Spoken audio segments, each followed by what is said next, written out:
最终，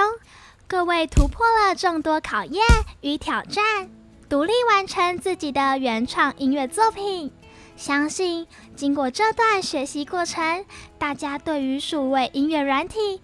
那包罗万象的强大功能，以及前所未有的便利性，都应该有深刻的体认咯。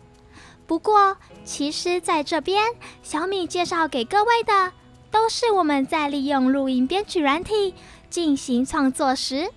一些常会使用到的基本知识和操作方法。随着科技不断发展，在未来，数位音乐势必会有更大、更长足的进步，将变得比现在更便利、更人性化，资源更丰富，声音品质更完美哦。俗话说，工欲善其事，必先利其器。想轻松创作出最专业而美好的音乐，那我们一定要好好掌握这绝对不可或缺的神兵利器——数位音乐编曲软体。